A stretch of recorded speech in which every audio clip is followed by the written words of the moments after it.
थेट जाऊया शिवसेनेचे किरण पावसकर यांच्या पत्रकार परिषदेत। शिवसेना प्रमुखांचं नाव आहे हिंदू हृदय सम्राट बाळासाहेब ठाकरे। आजकाल तुम्ही वंदनीय वंदनीय चालू केलंय। हिंदू हृदय सम्राट तुम्ही का म्हणत नाही? का तुम्ही राहुल गांधींच्या मांडीला मांडी लावून बसता म्हणून तिकडे हिंदू शब्द वापरत नाहीत का? हे विचारणारा मी होतो। ज्या बाळासाहेबांविषयी आम्ही आणि आमचे शिंदे साहेब एकच सांगतात, आम्ही हा वारसा नाही घेऊन आलोय, पण आम्ही त्यांचा विचारांचा वारसा घेऊन पुढे चाललोय आणि आम्ही त्यांचा कसा अवमान करू? कालची जी क्लिपिंग होती ती क्लिपिंग काही माध्यमांसमोर बघितल्यानंतर मलाही थोडी कमालीची वाटली। म्हणजे आपल्याला ते दाखवायला हरकत नाही मला, मग तुम्हाला कळेल रेफरन्स काय। फक्त तेवढंच दाखवण्यात आलंय, रेफरन्स बघा मग तुम्हाला कळेल। हे फक्त लोकप्रतिनिधी पक्षामध्ये आलेत, पण यांना ज्यांनी निवडून दिले त्या सगळ्या मतदारांची जबाबदारी शिंदे साहेबांनी आज घेतलेली आहे। आणि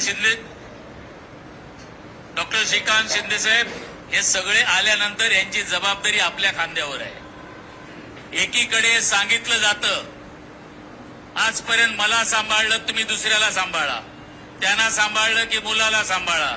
अरे हे काय पाळणा घर आहे का?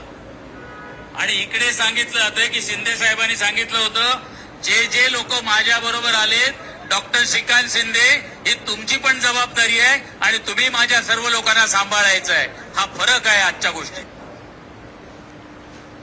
कालचा रेफरन्स हा एवढाच होता। 19 तारीखच्या वर्धापन दिनाच्या वेळी षण्मुखानंदमध्ये उभाटाचे नेते आहेत, त्यांनी सांगितलं की तुम्ही माझ्यावर प्रेम केलं, आता तुम्ही आदित्यवर प्रेम करा। त्यावर आम्ही बोललोय। एकीकडे आपण आपल्या मुलाला आमदार झाल्यानंतर 6 महिने पण नाही झालेत आणि तुम्ही त्याला कॅबिनेट मंत्री म्हणून नेऊन बसवलात, आणि दुसरीकडे शिवसेना प्रमुखांचे विचार घेऊन चालणारे शिंदे साहेब 3 वेळा खासदार झालेल्या मुलाला पण दिल्लीमध्ये मंत्री बनवण्याची संधी आल्यानंतर त्याने एका सिनियर लीडरला तिकडे त्यांनी मंत्री बनवलंय, प्रतापरावांना, पण आपल्या मुलाला बनवलं नाही।